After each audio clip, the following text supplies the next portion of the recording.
నీ సంగము నుండే తొలగించుమయా, సత్యము నేలా నిలబెట్టుమయా.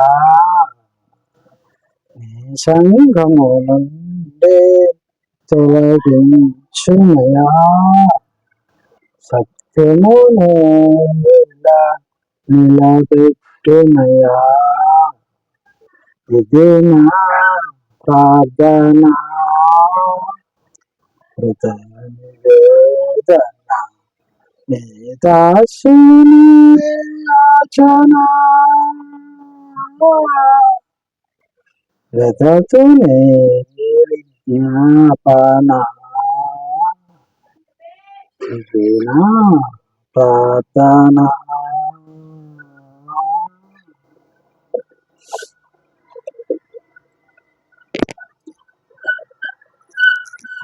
దేవునికి స్తోత్రం.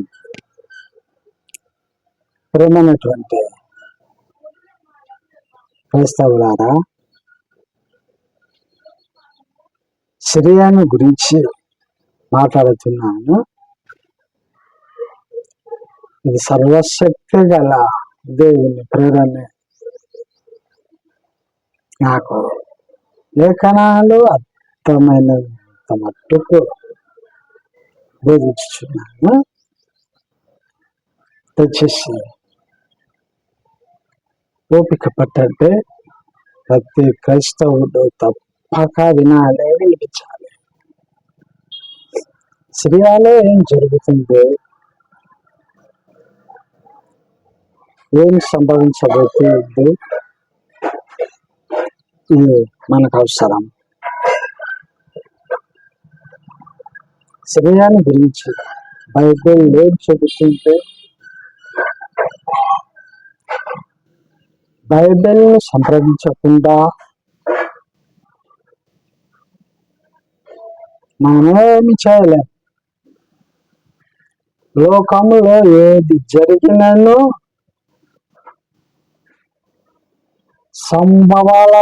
సంభవాలు, ఘటనలలో ప్రతి ఘటనలు ప్రభువైన యేసుక్రీస్తు యొక్క రాకడ చూచారు. మరైతే ఇంతవరకు తండ్రి తర్వాత తనయుడైన అసద్ ఆల్ బషర్ అనే సిరియా అధ్యక్షుడు 15 ఏళ్ళు సిరియాను పాలించినట్లు సమాచారం వచ్చింది. ఈ 15 ఏళ్లలో భయంకరమైన నరకాన్ని సిరియా ప్రజలు చూశారు. చూసి చివరికి సిరియా అధ్యక్షుడైన అసద్ ప్రజల దాటికి తట్టుకోలేక పరాలైపోయాడు. ఎక్కడున్నాడో ఎంతో ఎవరికి తెలియదు. ఎక్కడ ఉన్నా సిరియనులు మాత్రం వదిలిపెట్టేవారు కాదు. అయితే అతని పాలనలో అతని శత్రువులు ఎందరో జైలు పాలయ్యారు. లక్షల కొద్దీ ఆయన చెరసాలలో చంపించినట్లు వార్తలుస్తున్నాయి. ఇప్పుడైతే సిరియా ప్రజలు సంతోషిస్తారు. ఈ సమయంలో సిరియాలో కల్లోలం పరిస్థితుల్లో అలుముకొని ఉండాలి.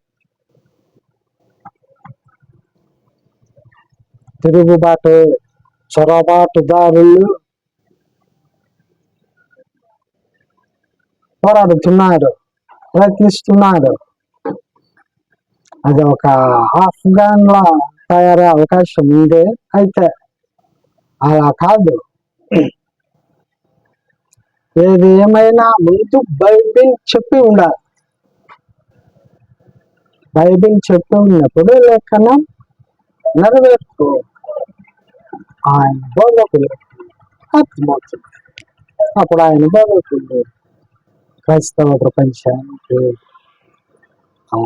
లేఖన నెరవేర్పులు బోధిస్తారు. అప్పుడు క్రైస్తవులు విని సంతోషిస్తారు. ఈ విషయము ప్రవక్త అయిన దానియేలుకు 7వ అధ్యాయంలో కలిగిన దర్శనములు దానియేలు ఏం చూపుచున్నాడు? సముద్రంలో నలువైపుల నుండి గాలి విసిరిందంట. సముద్రంలో నలువైపుల నుండి గాలి విసిరితే సముద్రం అలజడి, పొంగు, తుఫాను,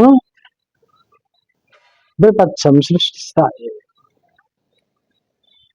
ఆ సముద్రములో నుండి ఒక జంతువు పైకి వచ్చినట్లు దాన్ని ప్రకటిస్తారు. అంటే బైబిల్ పరిభాష సముద్రం అంటే లోకము, లోక జనాంగాలలో సముద్రం అనే లోక జనాలలో నుండి ఒక వ్యక్తి బయలుదేరతాడు. అతడే అబద్ధ క్రీస్తు. ఈ అబద్ధ క్రీస్తు మన ప్రభువైన యేసుక్రీస్తు రాకడకు కొన్నిండ్లు ముందు వచ్చి అతడి పరిపాలన 3.5 సంవత్సరములు మాత్రమే. ఈ 3.5 సంవత్సరములు మొత్తం భూప్రపంచమంతా కరువు, భయంకరమైన పరిస్థితి. విషయం పక్కన పెట్టే ఇప్పుడు సిరియాని గురించి మాట్లాడుతాం. ఇప్పుడు సిరియాను శాంతించాలంటే ఒక మంచి అధ్యక్షుడే రావాలి, రాబోతున్నాడు. ఆయన పేరు మహమ్మద్ జిలానీ. ఆయన వచ్చి సిరియాను ప్రశాంత వాతావరణంలో నింపి పరిపాలన కొనసాగిస్తాడు అనే సమాచారం అందుతుంది. మరి కొద్ది రోజులు వేచి చూడాలి. ఆయన వచ్చి ఆయన ప్రమాణ స్వీకారం రోజు ప్రజలకు ఇచ్చే సందేశం వినాలి. పరమైనటువంటి నా సాటి క్రైస్తవ సోదరులారా, ప్రపంచ రాజకీయాలపై దృష్టి పెట్టండి. ముఖ్యంగా సిరియా, రష్యా, యెరూషలేంపై దృష్టి బాగా సాధించండి. అన్నిటికంటే ముఖ్యం ఇప్పుడు సిరియాని బాగా చూడాలి. ఇప్పుడు వచ్చే సిరియా అధ్యక్షుడు మంచి అధ్యక్షుడే, చాలా మంచివాడు. ఆ అధ్యక్షుడి యొక్క బోధ ప్రపంచ ప్రజలు ప్రేమిస్తారు, గౌరవిస్తారు.